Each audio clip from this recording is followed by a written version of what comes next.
ओम सदाशिवसमारंभां शंकराचार्यमध्यमाम् अस्मदाचार्यपर्यन्तां वन्दे गुरुपरम्पराम्. Okay, any questions, clarifications, or we'll go ahead? Okay.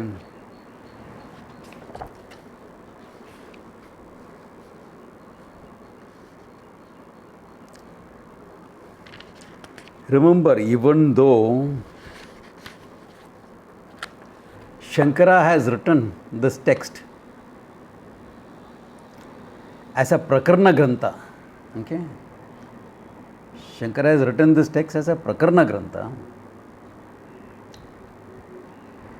He quotes from all over the Upanishad, he gives and all that, everything, okay? And among all the Prakarna Granthas attributed to Shankara, huge. If you look at the Prakarna Grantha is dealing with one aspect of the Shastra.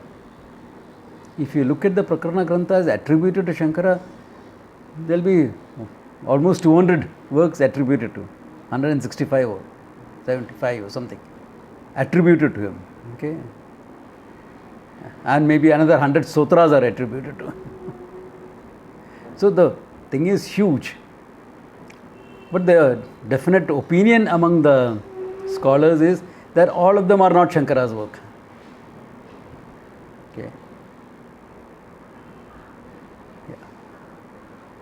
Even texts like Atma Bodha, Bhajagovindam and all are not supposed to be Shankara's work, even though in popular mind you cannot look upon it as other than Shankara's work.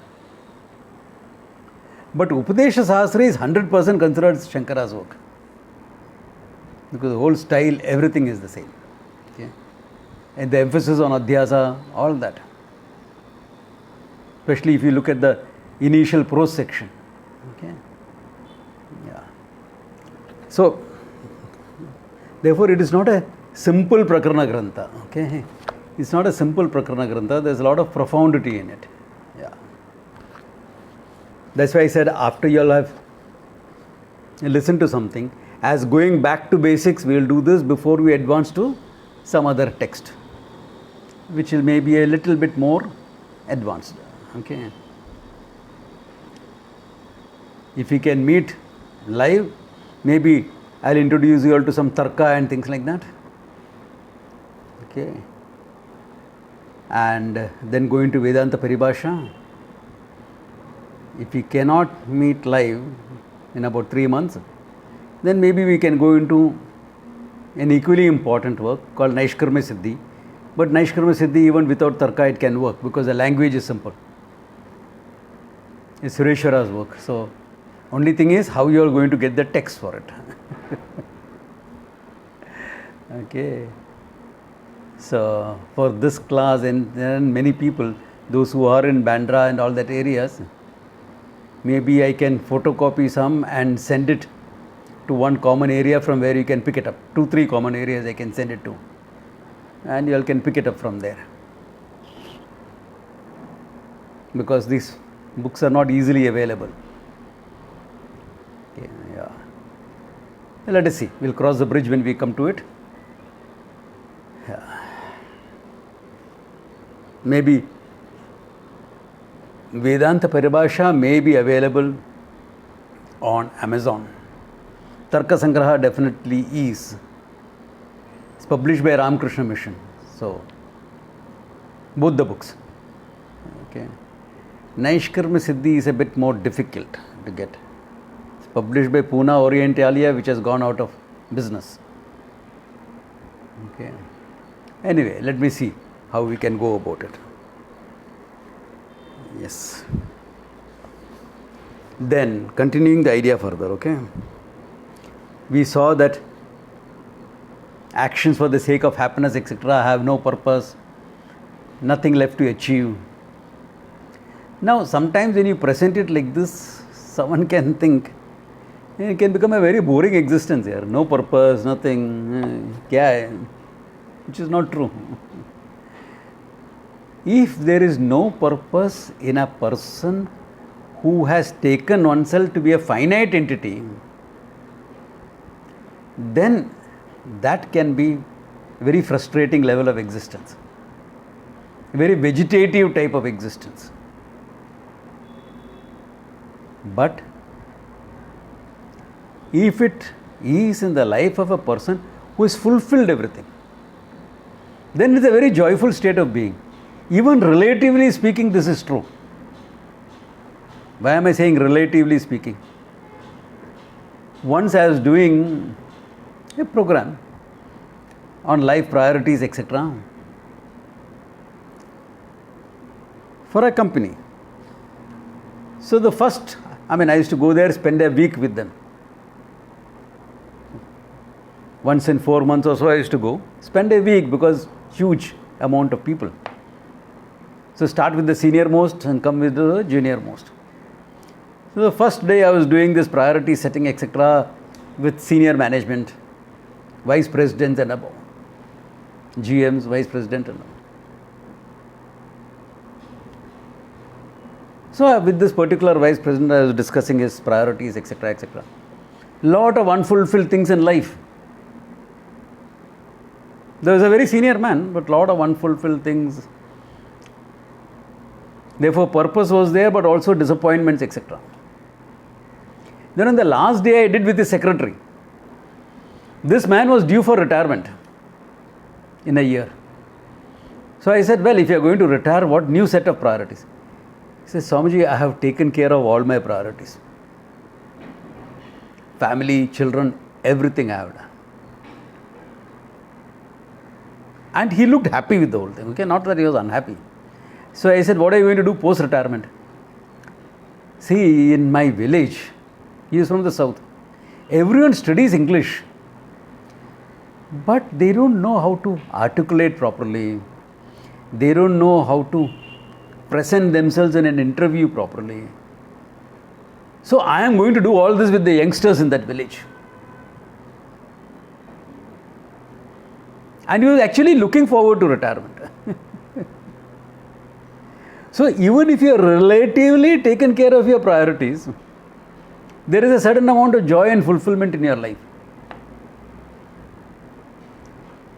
And if you are taken care of like this, in the absolute sense, there is nothing but joy and fulfillment in your life. Yeah. You don't have to make an effort to be quiet and simple. It's very natural. Yeah. Sometimes extremes look alike, The extreme amount of sattvic living and extreme tamas can look alike.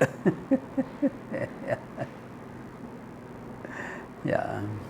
Anyway, so continuing the idea, he says, Virang Vaishvanaro Bhahyaha Smaran Anta Prajapatihi Pravilene tu Sarvasmin Prajna Avyakritam Uchyate Vacharambana Matratvat Sushuptaditrikam Tvasat Satyajnaha Ahamasmityevam Satyasandho Vimuchyate.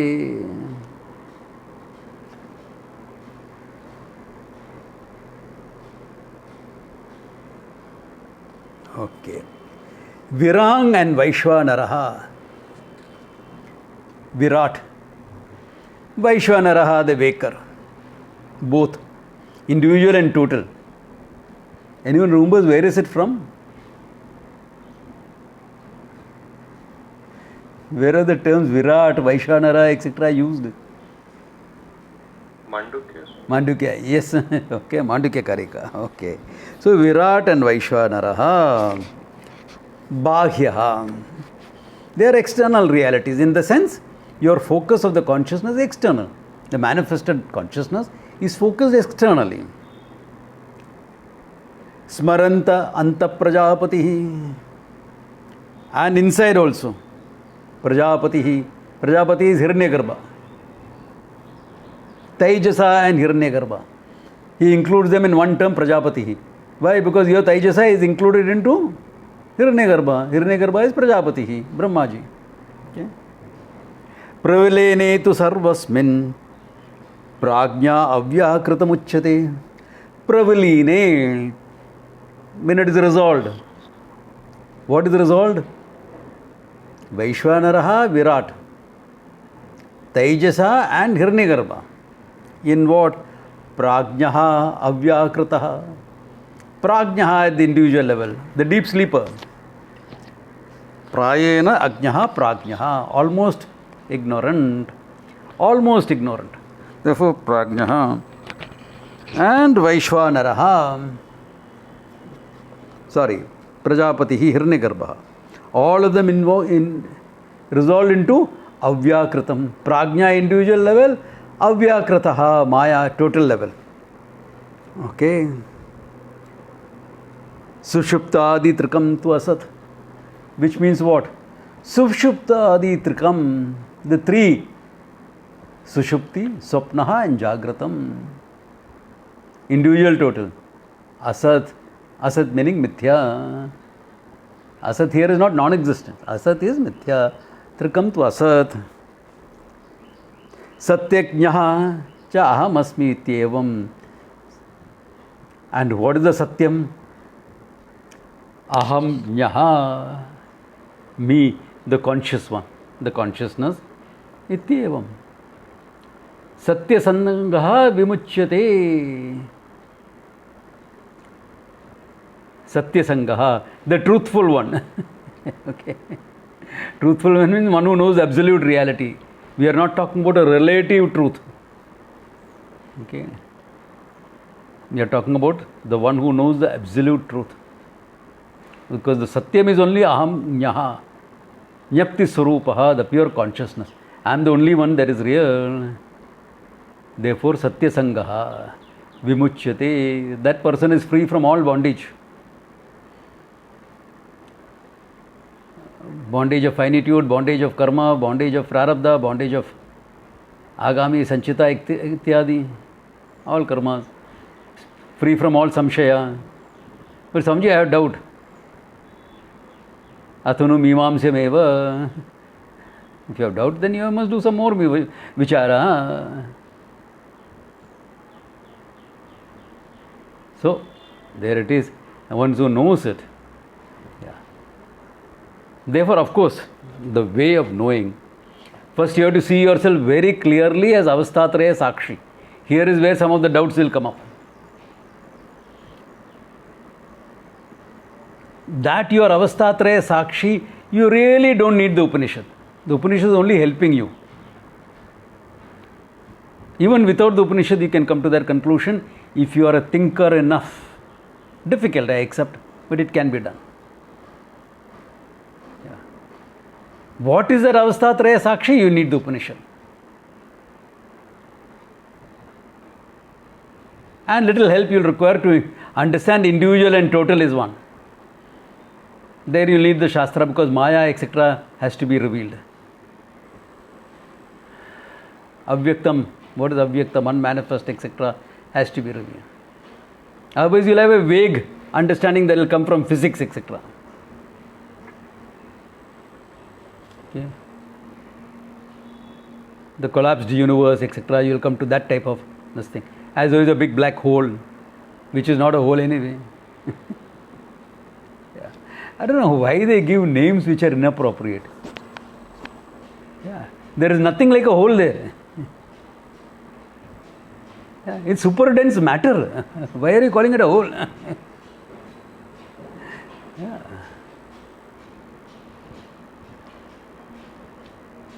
Just because things don't go in and don't come out. It's a bottomless pit. Maybe because of that, but that is not the thing. So, you will have that vague understanding like that. Avyaktam as Maya Shakti, etc., made of Sattva, Rajas, Tamas, those things you will not know. Therefore, there you will need the Shastra. But Avastatraya Sakshi can be known by the individual and it needs to be known very clearly. Therefore, that Sakshi Bhava meditation becomes very, very important. Okay? To see that I am the witness of everything. Okay, advanced level will be functioning like that. Even if that is not there, Okay, even if that is not there, at least being very clear to yourself that your avasthatraya sakshi is important. Okay. If you can function with the total awareness, nothing like it. Then you are like warrior level of things, of contemplativeness. But even if that's not there, okay, to be very awareful, deliberate in your activities, and to know that you are the witness, the sakshi. And you are the witness, the sakshi, whether you are doing things or not doing things. It's important to recognize that. Yeah. Otherwise, you will say, I am sakshi, and there will be a dissociation. A dissociation between you and your functioning. You cannot afford to have that. Some meditators do have that problem. The problem of dissociation.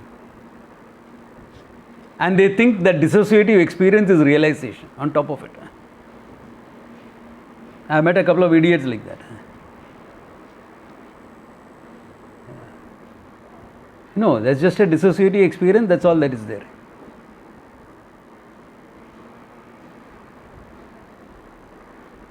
How do I know that it is not realization, etc.? One, because I know what realization is. Another thing is, I know from their behavior what they are. Yeah. No compassion, no kindness, full of selfishness and manipulation. Then feeling of superiority because I have got that experience. What type of thing is that? Therefore, to prevent that dissociativeness, it's important to see that you are sakshi even when you are doing something. Yeah. So, that is the starting point for that, as I always say, is awareful, deliberate functioning. You function in a very awareful, deliberate manner. Then you can bring it in. Yeah. And there will be moments in your life when it will work, and there will be moments in your life when it won't work. That's okay. That's okay. That's part of the game. Therefore, once that is there, then it's a question of understanding that that sakshi is nothing but pure consciousness.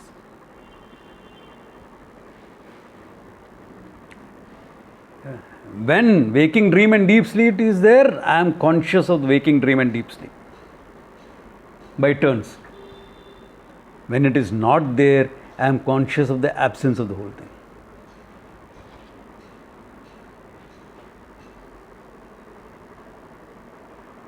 Yeah, I am always a consciousness.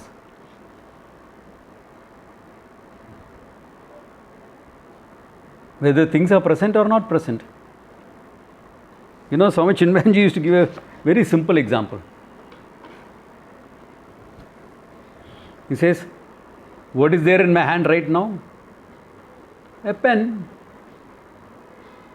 So you are witnessing the pen.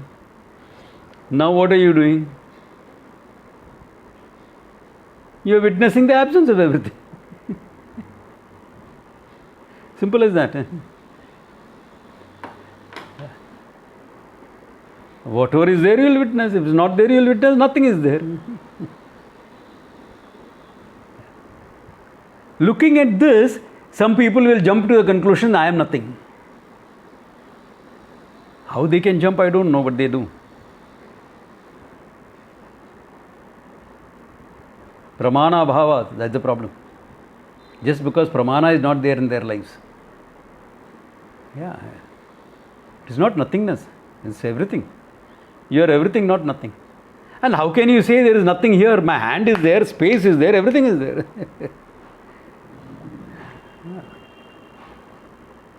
Pure abhava doesn't exist.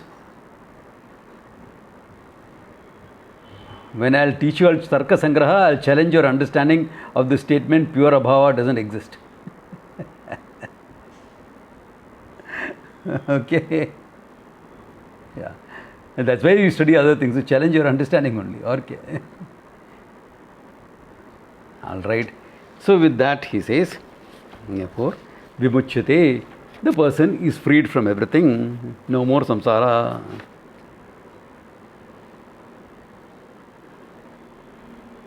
Okay. Then this, that I am always a consciousness, he is highlighting with an example. Bharupatvad yata bhanoho na ahoratra tathaiva cha jnana ajnane name syatam chidrupatvat avisheshataha. Says bhanoho na ahoratram. For the sun, Bhanu, the sun. Bhanu is sun is a masculine term. But in South India, they keep Bhanu as a name for a woman, for a girl child. How they do it, I don't know. Unless it's a short form of Bhanumati. Bhanu's Mati is bright like the sun. Then it is fine. Otherwise, Bhanu is a very male name. Similarly, another name I have seen girls being given is Jyoti. Jyoti is neuter. Jyoti is not feminine, it's neuter.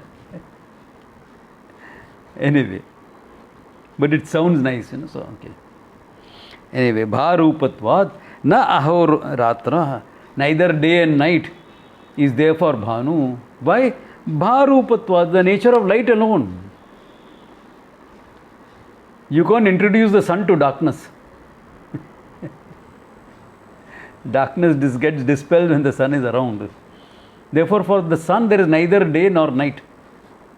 You can't say it's always day. Can you say it's always day? How can you say it's always day?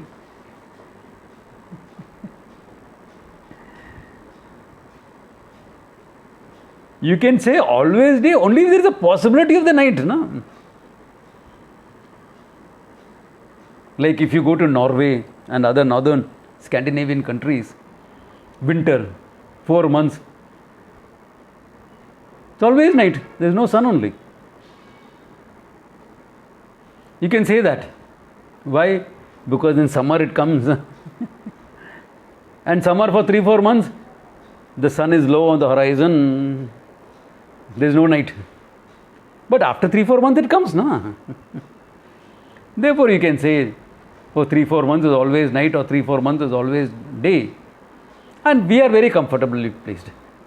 That's why it's nice to be staying in more moderate climes, You have day and night, everything is all in the proper thing. Okay? Yeah, this is nice. Yeah. Therefore, we can say there is day, there is night. Sun cannot say that. There is neither day nor night. Bharupatvat. Okay, tathaiva cha, tathaiva jnana ajnana name syatam chidrupatvad avisheshataha. So for me, there is neither ignorance nor knowledge. Neither ignorance nor knowledge. Why? I am of the nature of consciousness. In consciousness, there can be neither ignorance nor knowledge. That ignorance is lighted up in the light of the consciousness. The knowledge is also lighted up in the light of the consciousness. I am free from both at all times. Where do I have knowledge?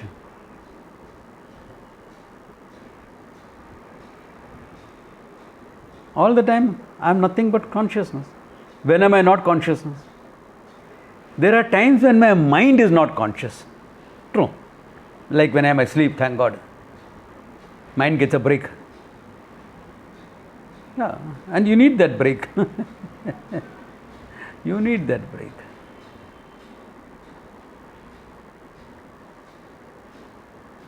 So in mind there is knowledge and ignorance. In you where there is knowledge and ignorance. Because everything is in consciousness, we say knowledge and ignorance are also in consciousness. But it's a different degree of reality altogether. It's a completely different degree of reality. It's not the same degree of reality. And the problem of ignorance is in the mind. Therefore, the solution of knowledge also has to take place in the mind.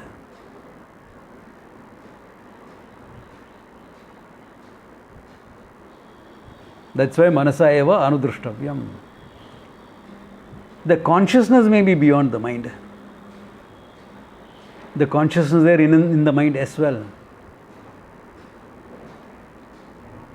But the problem is one of ignorance which is in the mind. Therefore, vritti jnanam is necessary. Jnanam as consciousness is not opposed to ignorance also. Why is consciousness opposed to ignorance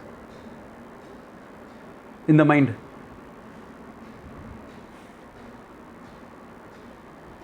Why should consciousness be opposed to ignorance? It doesn't exist. Mithya hai. But people take Satyam and Mithya as opposed to each other. Then you are giving equal reality to both Satyam and Mithya. No, that's not the same. That's not the same. Mithya is dependent on Satyam. Therefore, the existence of Mithya is the existence of Satyam actually. Therefore, consciousness is not opposed to your ignorance. Right now here, are you all ignorant of Russian language? Yeah. Is your consciousness opposed to your ignorance? No. If consciousness was opposed to ignorance, you would never have self-ignorance. But you know, before I started studying, I had lots of self-ignorance. You know that.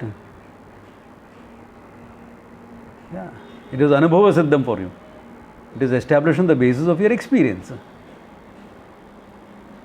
Therefore, because of that, the Mithya nature, consciousness is not opposed to it.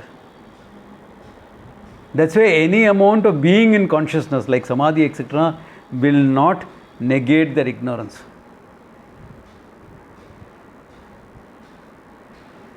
Let us say you're going into Samadhi which is not Andha Samadhi, which is very difficult, because when I hear all these yogis talking about it, it's all Andha Samadhi only.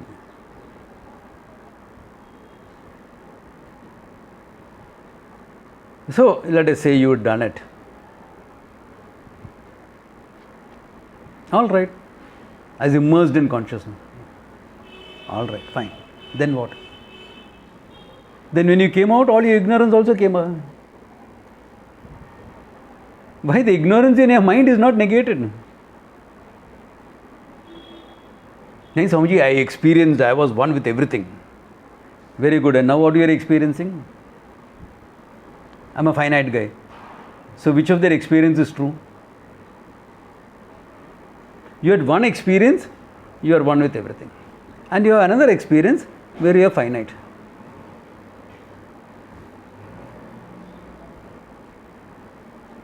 If supposing I were to say that your experience, you are one with everything, was very subjective for you. Whereas that you are different from everything is objective.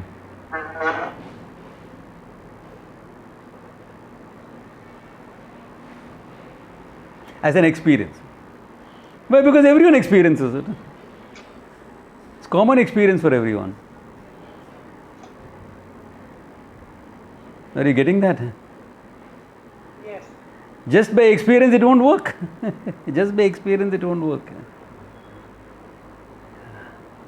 That self-ignorance which is in the mind needs to go. That needs to go. That will go only on pramana jnanya jnanam. The jnanam that is born out of pramana, which is called vritti jnanam, a vritti taking place in your mind, the vritti of recognition of what you really are. Only then that ignorance goes. Vritti jnanam necessary. Because the ignorance is in your mind, and that ignorance has to be negated in your mind. Manasa eva anudrashtavyam. At the same time, it is true, yato vacho nivartante aprapya manasa saha, from where the words came back along with the mind, unable to grasp it. Correct? Why? Because there is no subject-object relationship, therefore you can't grasp it. You cannot objectify it. You cannot know it with a subject-object relationship. That's why the whole theory of akhanda, akara, vritti, etc. comes into the picture.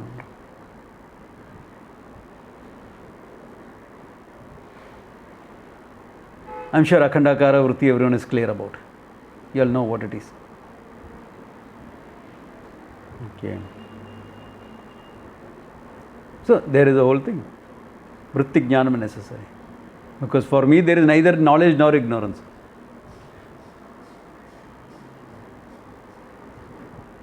Does the sun has to say, I am the sun? It knows I am the sun, but okay. Atma, consciousness, yeah, I am consciousness, fine. Consciousness doesn't have a problem of... The question of knowledge would rise up only if there is a problem of ignorance.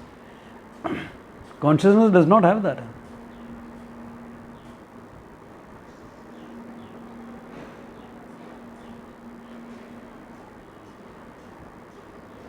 Okay.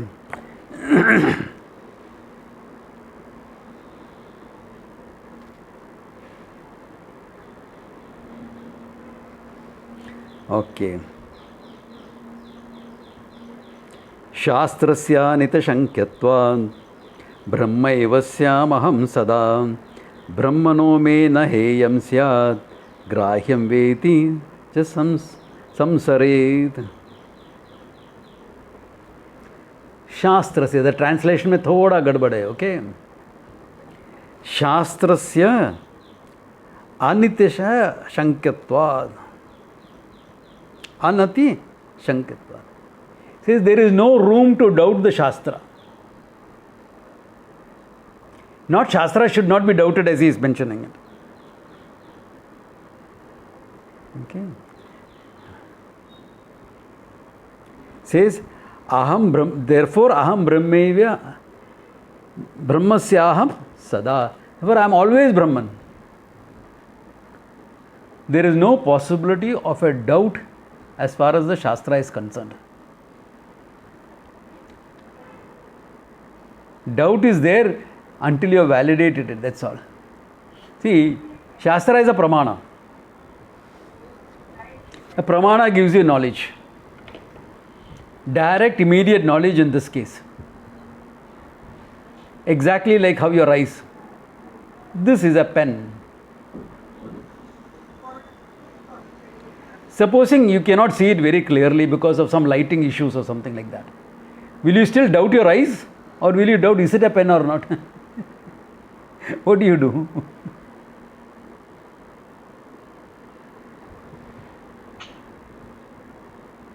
Yeah.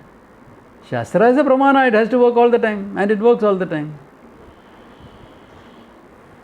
The Shastra pramana works.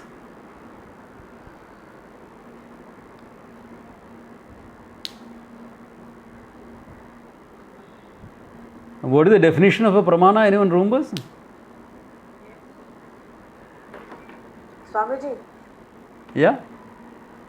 Pramakaranam Jnanajanakam Anadigat Abhaditam. Abhaditam. Okay, yeah. Abhadita Anadigata Jnanajanakam Pramanam. Yeah. A pramanam. Pramakaranam Pramanam, the briefest definition. That which gives you knowledge. What type of knowledge? Abhaditam, that which cannot be negated. So if you are seeing rope instead of saying snake instead of rope, Bhaditam. That is not Prama. That's Brahma. South Indians better be careful. Pa, bha, everything becomes one. Brahma is knowledge, Brahma is error. Okay. Thanks to DMK simplifying the Tamil alphabets. Okay. Yeah. Anyway, therefore, Abhaditam, that which cannot be negated. Anadigatam, that which is not gained by any other pramana. Abhadita, Anadigata, Jnana Janakam Pramanam. If that is the definition of a pramana and Shastra is a pramana, Abhadita, Anadigata, Jnana Janakam.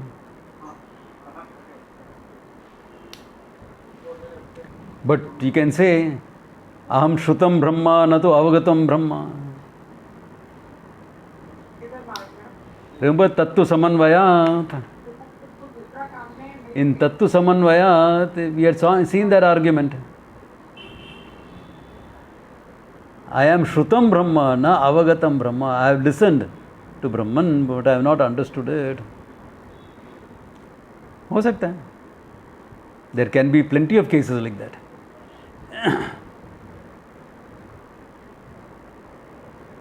Why? Adhikari abhavat. Adhikaritvam is not there. Viveka Vairagya ityadi, not there in enough measure. You can't say not there at all. Human being will have some of it, but not in enough measure.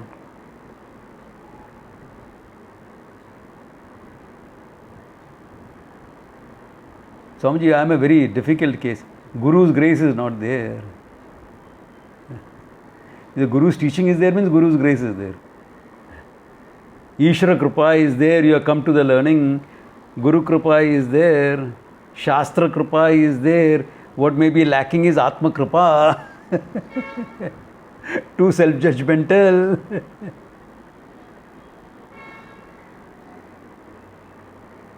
Or not enough commitment. Not enough commitment. Yeah.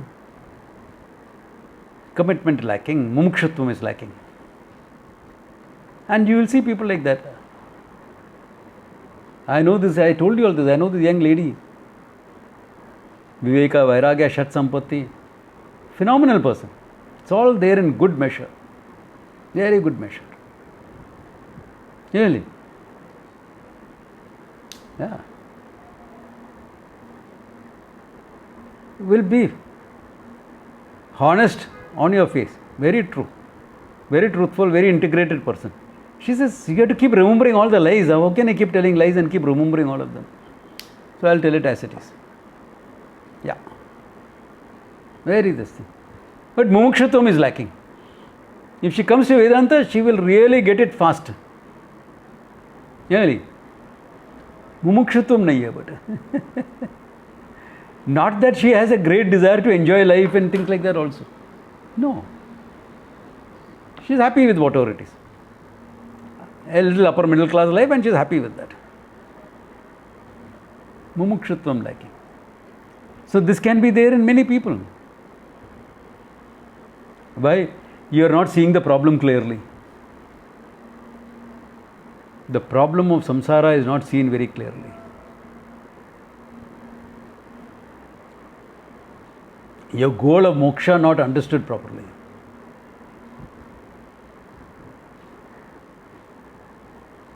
You are a competent person, you have learned to handle the challenges of life well.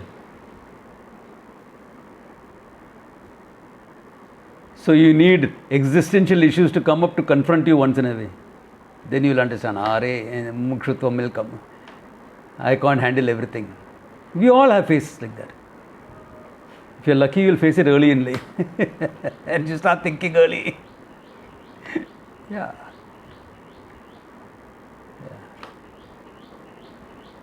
Yeah, because existential issues will come up. Yeah. Will come up in life. Yeah. This is the time when a lot of existential issues for a lot of people are coming up.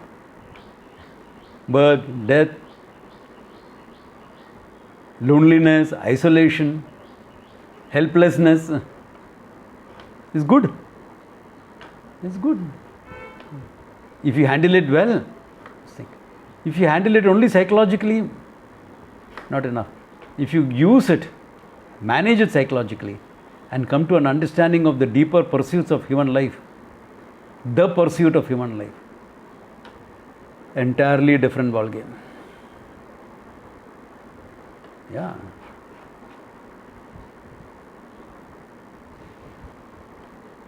Because it's bound to be there. Can't avoid it. Life is that. Life will throw up challenges enough for you to confront existential issues. And you need to confront it, handle it, manage it, and get into something deeper.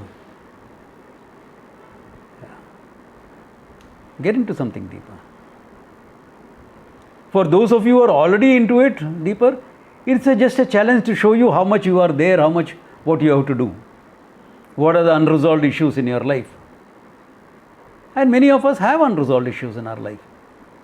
You can't live for 30, 40, 50 years in today's world and not have unresolved issues? You'll have. How can you not have? Unless you have made an effort to resolve them, they all are lurking somewhere inside your subconscious. In the jungle of your subconscious, they are all lurking, waiting to pounce. And they will pounce. When they get a chance, they will pounce. Yeah. You have to deal with that. Yeah. To deal with that. Yeah.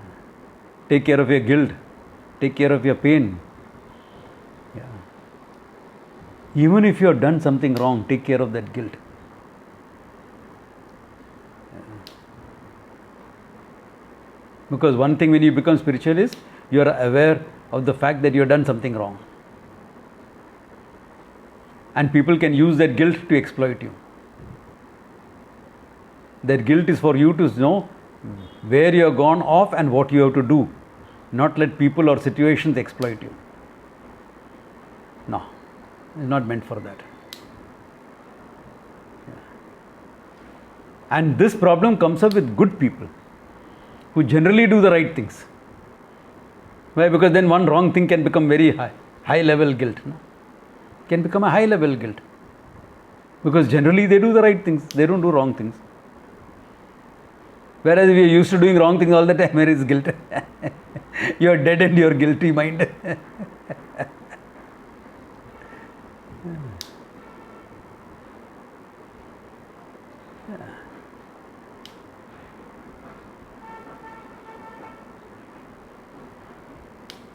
So, if you take care of these issues, then vimuchyate, he says. Freedom is yours for taking. Okay. And you will validate the Shastra. Shastra is a pramanam, that is true.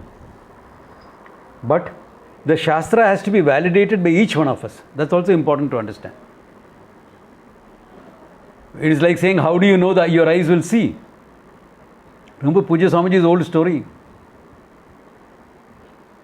This guy has been blind for 20 years. He was not born blind. He was born with vision. He knows what it is to have vision. Then because of some problem,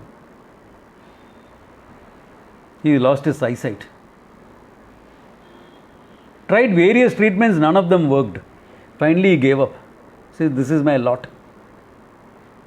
I have to live without sight. And he learned to handle life okay. Everyone learns. Yeah. Then after 20 years, they discovered a new treatment which involved some surgery by which the sight can be restored. And they found him a right candidate and they took him in. He had to be kept, the eyes had to be kept bandaged after the surgery for 5 days. On the 6th day, everyone is there.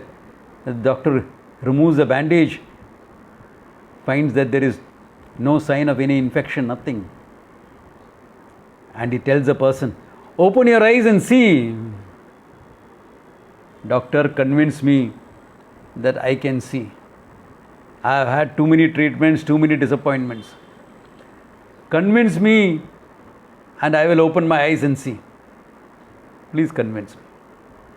What can the doctor say? In today's world, you can't even say, I guarantee you, you will see. Why? Because you will get sued because of that. He guaranteed and it didn't happen. When we were younger, doctors would make statements like that, Now you can't. I assure you, everything has gone right. There is no reason why you can't see. This is the thing that they will say. None of them are convincing.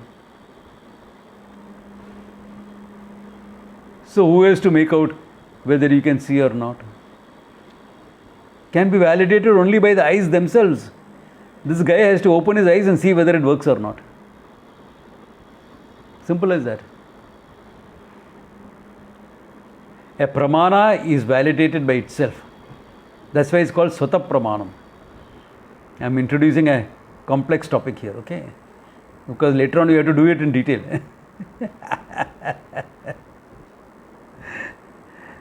It's a Swata Pramana. It stands by itself. Natu parata pramanam. Does not depend on someone else. Therefore, each of us has to validate the pramanam. All pramanas are like that.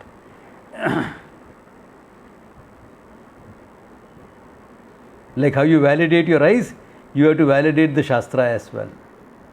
Even though it comes from outside, the validation is swataha, not parataha.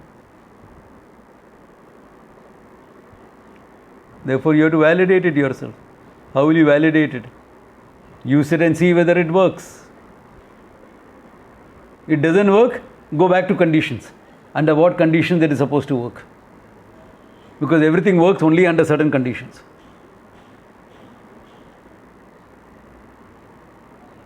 Viveka Vairagya Ityadi. Is the teacher traditional? That also you have to check up. Yeah.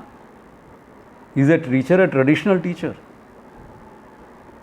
Just because he wears namam and chandan and kumkum and what do you call, doesn't wear a shirt in his life, only Angavastram etc. doesn't make you traditional as far as Vedanta is concerned. Those of you who understand one thing well, go to Advaita Academy. And there are a lot of speakers, some very good scholars are also there. But you can make out who is traditional, who is not traditional. So just because you are dressed like that is not traditional.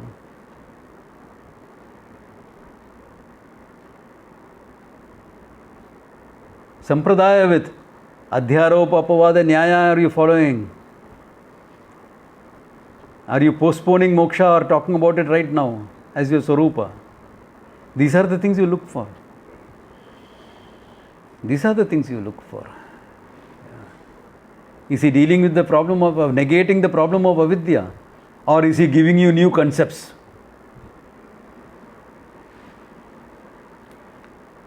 Is he breaking all concepts or giving you more concepts? So all this has to be seen. If all that clicks well,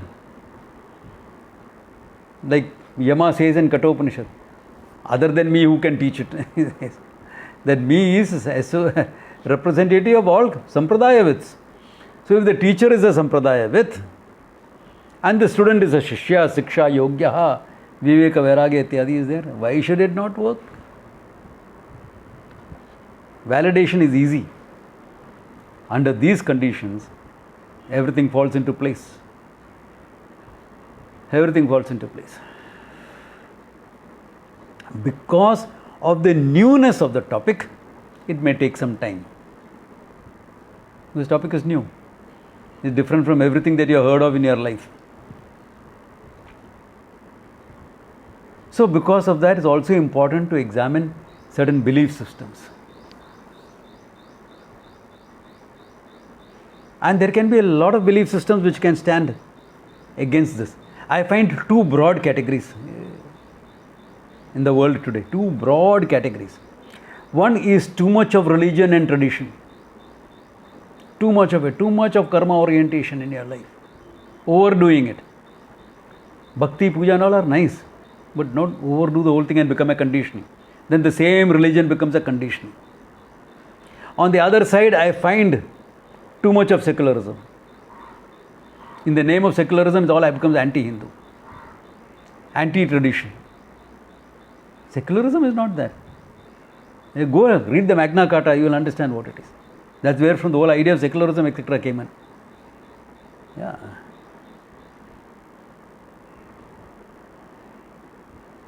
We didn't have that type of secularism in India. We had a different type. Sarva dharma sammataha. All opinions are given respect. But then what is it that you are committing to? That becomes important. In your personal life, what are you committing to? You can have all shades of opinion. That's fine. Everyone is free to hold any shade of opinion. Fine. What is it you are committing to if you want moksha? Let me give you an extreme example. Samji, I want moksha, etc. Vedanta I want, but I can't believe in God. Can you leave out God and teach me? This is called extreme secularism. There are modern teachers who try it. Muji ityadi. People like Muji and all. J. Krishnamurti, Muji. I'm telling you names. I have no problem of confronting them live. It doesn't work.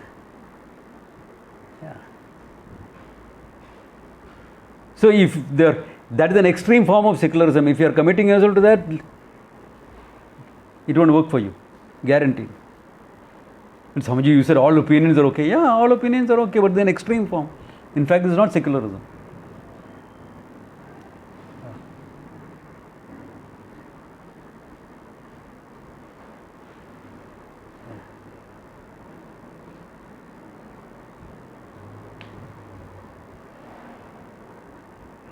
Yeah. So there is where issues come up. These are the two broad categories of problems I find. That's why if you notice in my Matunga class, I keep negating religious conditionings a lot. Because the people there are coming from that background of excessive religious conditionings. Other classes is more of the secularism I negate because you are coming from that background. You come from a background similar to mine, a liberal secular upbringing. I know the problems of it.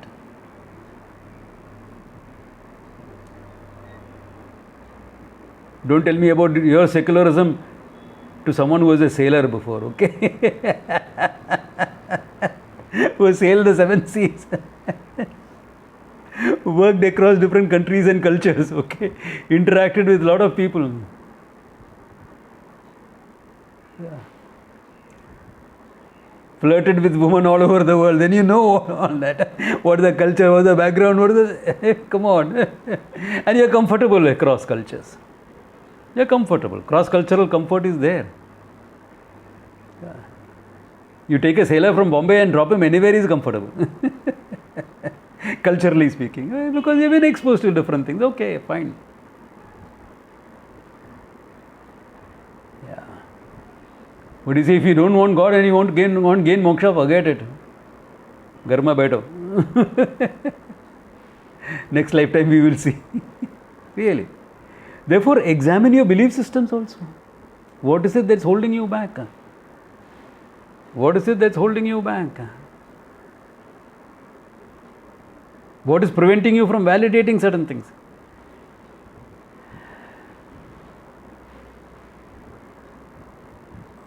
Yeah.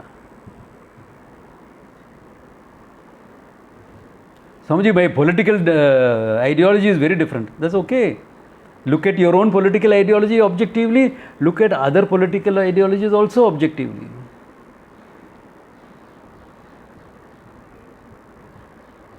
Why am I saying it? Because I find these problems in people that I am dealing with. All the secularists who were giving gali to Shiv Sena until a year ago, the moment Shiv Sena dished BJP, a darling of all the secularists, oh my God, they kept a fanatic party out. What happened to all the previous things? Shiv Sena is more fanatic about Hinduism than any other party. Now how come just because you dish BJP you become secular? It's a party without moorings. And 1 year after ditching BJP, all the scams are coming out. How? Therefore, you understand why they were ditching.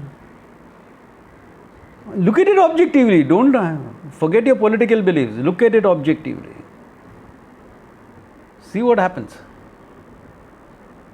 If you have some objectivity left in your life to examine your own belief systems. Swamiji, you say BJP government is perfect? Of course not. No government is perfect.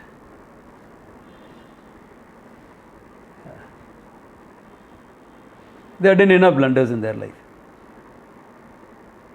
Yeah. Look at it.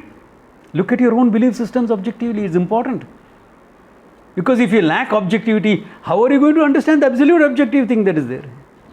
That which is going beyond subject and object, how do you understand that?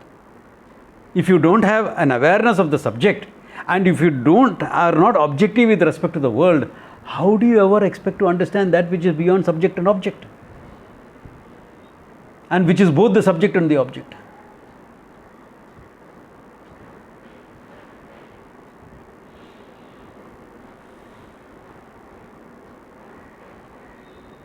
Yeah. Think about this. This is important to think about it. I'm saying all this in a class which has been with me for at least 12 years because we are going back to basics, okay? If you really want to understand for moksha, you have to go back to basics and examine some of these things. Yeah.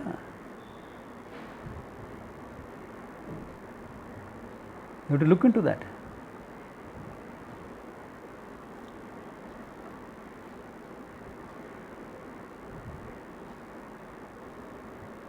Only then it will work. Otherwise it won't work. Yeah.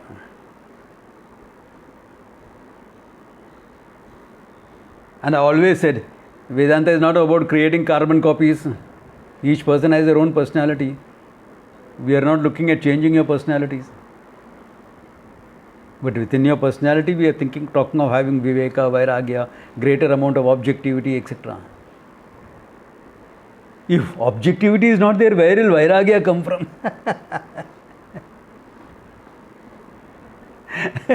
Objectivity is actually a step towards vairagya. That's why I put vairagya as objectivity. Why? Because that's the starting point. Now, if you can't be objective to yourself, what are you talking about? Objective to your own ideas, your emotions, your belief systems, to your need of having status quo in everything. Change is the only natural thing in society, in life. Samsara means that, samsarati iti, that which keeps changing. I want to hold on to status quo. Which status quo you want to hold on to? 50 years back? I want to hold on to something which was 5,000 years back. Minimum Krishna's time. What you want to hold on to? Tell me. What is status quo?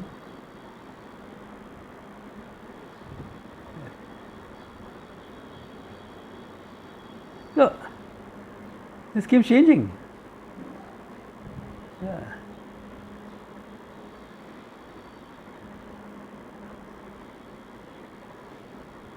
Not that just because you are educated or you are an intellectual means you are objective. No.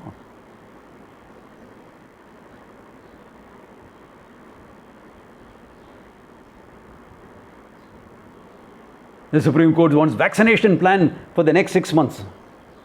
Hell, we don't know where the vaccines are going to come from. We are still struggling to get basic materials. America is holding on to them, hoping that Pfizer will get a match in. The Supreme Court doesn't have, the judge doesn't have the objectivity to see that. I don't expect them to have that objectivity. Why? They took 70 years to decide a land dispute. Ayodhya Janmabhoomi. 70 years to decide a land dispute. A case goes into Supreme Court, it takes 20 years, 30 years. A civil case goes. So you expect them to have objectivity? Where? You expect the politicians to have objectivity? Of course not. Vedanta students, yes, if you want moksha, you better get some objectivity. You may not have a political opinion, that's okay. You may not be aware of those things. A little bit awareness is good. Okay? You may not be very interested in many of those things, that's okay. But what you have, are you objective towards that?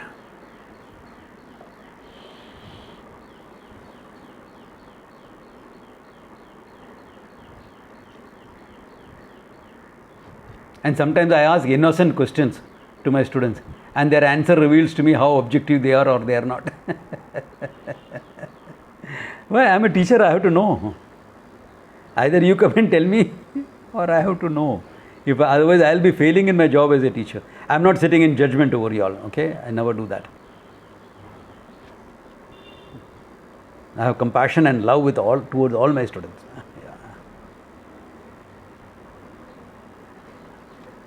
Yes, and with some who interact with me more, I have a greater bond. Some interact with me less, so their bond may not be there so much. That's all.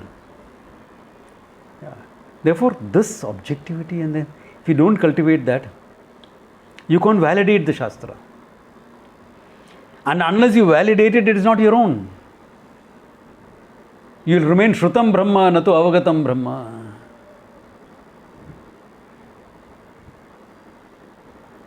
You'll have to sing like that song from that movie, Brahm ke naam humne suna tha, Brahma kya hai yo na tha pata. You remember that song, no? No, don't remember. Pyar ke naam humne suna tha. Movie Bobby. Okay. Yeah. It'll be like that. I've heard about Brahma, Shrutam Brahma, Natu Avagatam Brahma. Because we are not being able to validate the teaching, validate the Shastra.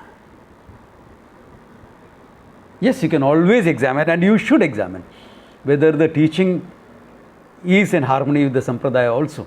But for that, you need to have some exposure before you can do that, and some objectivity before you can do that.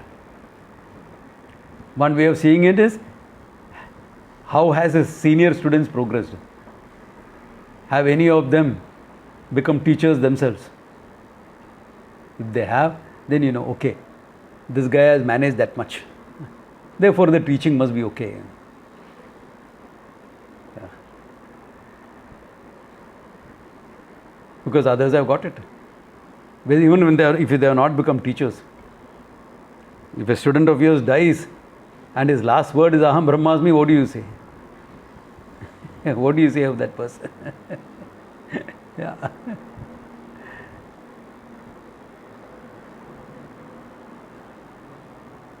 So the teaching must be okay. The teaching must be okay. It is in harmony with the Sampradaya. That means if I am still not struggling to validate, examine these things I am talking about. There are a lot like this. I am only talking about two common belief systems.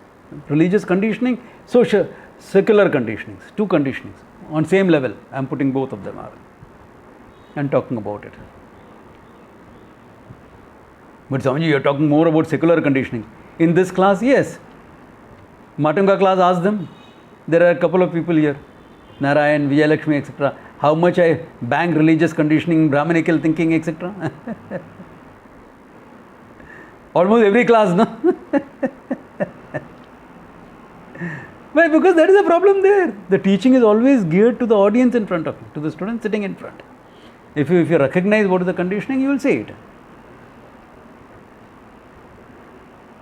That makes a good teacher, because then you are gearing the message to the way that the person can understand what it is.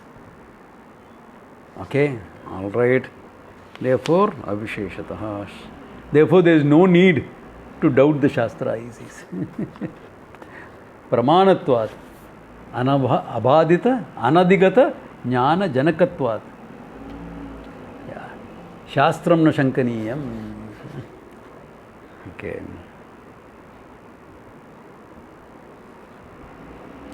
अहमेव च भूतेषु सर्वेषु एको न भूयता मयि सर्वाणि भूतानि पश्यन्नेवं न जायते.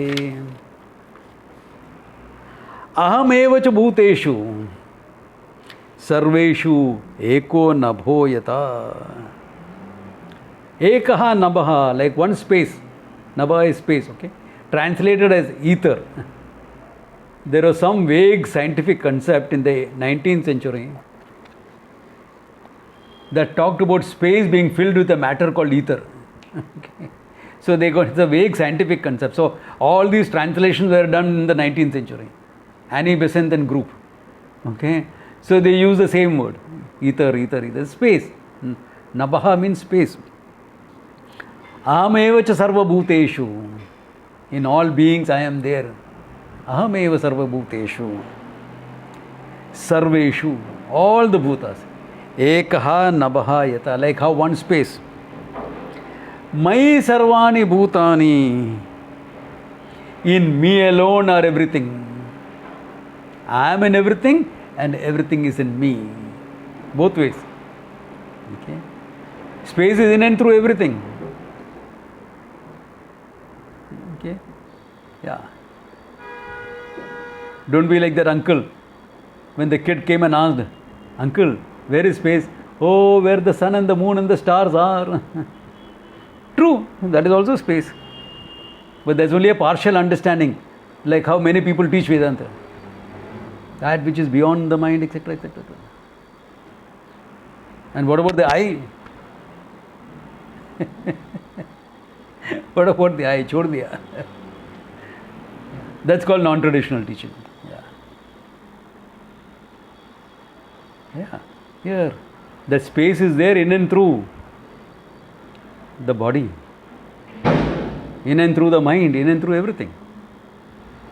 So similarly, like Nabha, I am there in and through everything, and everything is in me. Nothing is separate from me. Therefore he says, Pashyan neva na jayate. Evam pashyan, seeing it like that, na jayate. If I am in and through everything and everything is in me, is there really something separate? No. It cannot be. There cannot be something separate from me at any time. Important to see that. Therefore, the idea and that everything is dependent on me, that is one extra which space doesn't have. Space, if you are taking as one of the Panchabhutas, because then there are Pancha. Okay. Here, I am the Satyam behind everything. Therefore, everything is only forms of existence which are me. I am in everything, everything is in me. Therefore, what you call everything is nothing but Nama Rupa. Only names and forms. What is behind them is one existence. Living, consciousness is also manifest. Non-living, only existence is manifest. That's the only difference. This is non-living. Only existence is manifest. I introduce a mind here, then consciousness also will be manifest. Don't keep shaking me around like this, okay? A book will tell me that. Don't keep shaking me around like this. I have to be treated with respect. Yeah, okay, theek hai. Yeah. So the mind makes the consciousness manifest or not. Existence is manifest. The moment you say something is there, existence is manifest. How can existence not be manifest? Yeah. Because it is name and form. No name and form exists without content. I told you all that. Remember? This Guru Purnima, I want a gift from you all, okay? A kurta without material. Non-existent. You can never do it. Why? Kurta is only name and form. If it is long like how I wear, it's kurta. If it is short, kurti. Itna hi farak hai. What's the difference between kurta and kurti? No designer here, no? Is there any other difference between kurta and kurti except the length?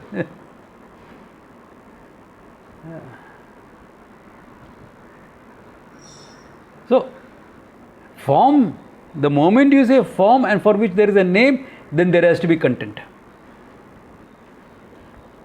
In fact, what you call objects is nothing but name and form anyway. What is an object? Take any object, it will always resolve into something else. There is nothing like object.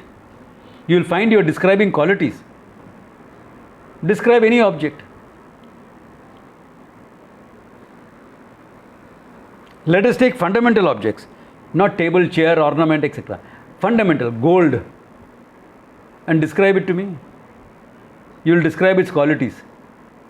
Atomic weight, malleability, shine, conductivity of electricity, all qualities.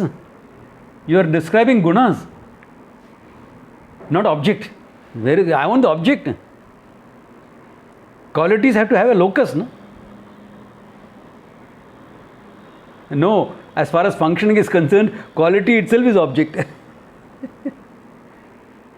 You remove atomic weight, you remove malleability, you remove the shine, you remove the good conductor of electricity, and all these qualities you remove. Where is gold? But something is there, na? That something is pure existence. So what you call as an object is what? Qualities. Nama, Rupa, Guna, Kriya, Sambandha also. That's all you are describing. What else are you describing? Name, form, Guna, qualities, Kriya, function, Sambandha, relationship. This is what you call an object. Nama, Rupa, Guna, Kriya, Sambandha. That's all that is there. Called object. All of them must have a locus. Therefore, where is the differences? Nama, Rupa, Guna, Kriya, Sambandha. There are the differences. Locus has to be Nirgunam, free from these gunas. Let us take one. It will be interesting exercise to see. Okay, I still have 10 minutes. One gold, one iron, ferrum. Single element, both are single elements. Both have different atomic weight. Both have certain commonness, malleability. Both have certain elasticity. Both are good conductors of electricity, though gold is better. Both have different atomic weights, etc. All these are gunas. So from gold, remove all the gunas. From iron, remove all the gunas. What is left behind now? Nirgunaha, free from both the gunas, isn't it? Therefore, from Nirgunaha, gold, and Nirguna of iron, is there any difference? If there is difference, they will come as qualities. Remove.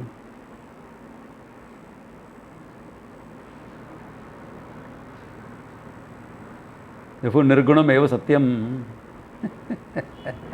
That's why we say Nirgunam Brahma. That's why we say Nirgunam Brahma. Sir, one question, sir. Yeah. Yes, sir, you said gold. Then after that you said something else which I missed. I said what? Gold. Gold, yeah. From then I one said more it does- iron. Iron. Iron. That's why I missed. Yeah. Okay, sir. So from there, both you remove. What is there? Two Nirgunas cannot be different. Yeah. Because time and space is also conditioning. Gunas. Remove that also.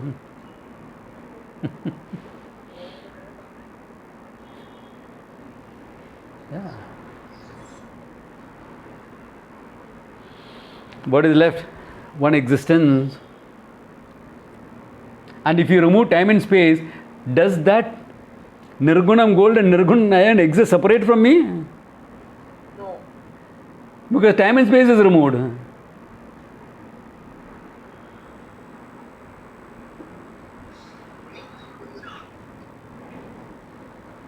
Therefore, I am in everything, everything is in me. Na bhavat. Yeah, I am in everything, everything is in me. Nothing is independent of me, nothing is different from me. Brahmeva aham asmi. There is no other difference. Or kya? All that is there is one Brahman. Enough. Swamiji? Yeah. Yeah, Kamini. Doesn't this verse connect with that Bhagavad Gita chapter 9 verses 4 and 5? Yeah. Mastani sarva bhutani, that one, no? Nacha mastani. Yeah. Yeah. Similar idea.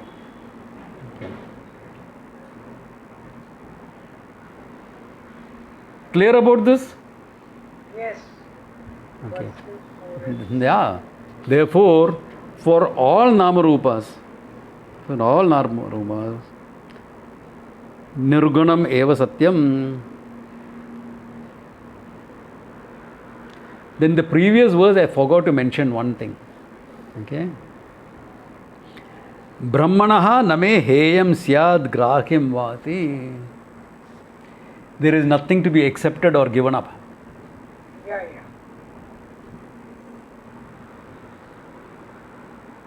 You can accept or reject something other than you. No? You got a job offer, you can accept or reject. Why? The job is different from you. It's a function. But Swamiji, you talk about self-acceptance. Yeah, I talk about self-acceptance from the standpoint of what is different from you. Your mind, etc. Your mind, your body, etc. Self-acceptance is always with respect to something functional. That's the preparatory stage, getting your mind ready. If you don't accept your mind, you can't get it ready. But we are talking about the Atma now. It's beyond acceptance or rejection, it is you. Neither available for acceptance nor rejection.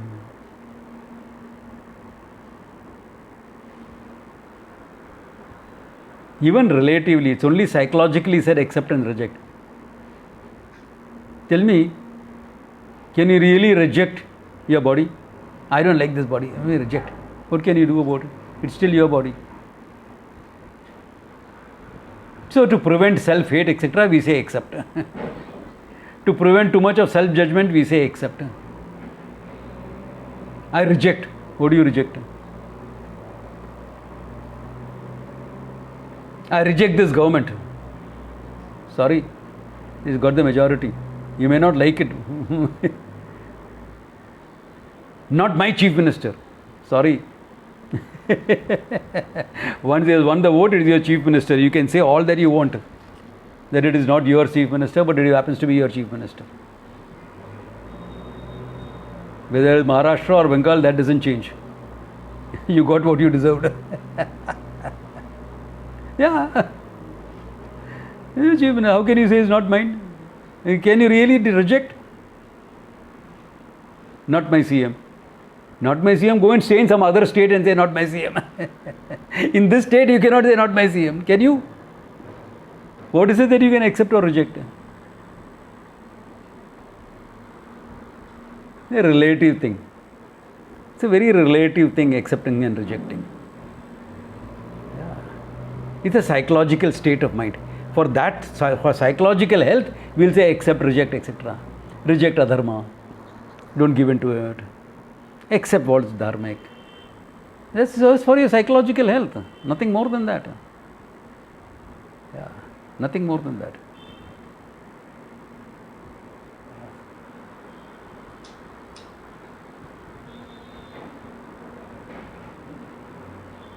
So with that, therefore the Atma, I cannot be accepted or rejected. Okay. Once you understand that, then the next verse comes into picture. Ahameva cha bhuteshu sarveshu eko nabha. I am the same in everything, everywhere.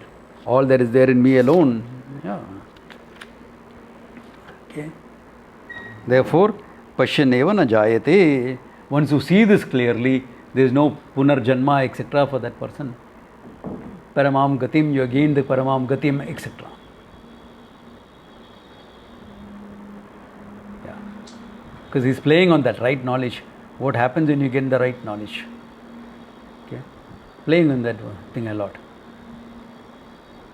So think it over, especially that nirgunam sagunam stuff. Okay. I said that long back when we did a chapter of the Panchadashi, that all saguna is from nirguna, etc. And then I am repeating the same thing here. So think it over. There any questions? Next time we can always handle that. Good place to stop. Om Tat Sat.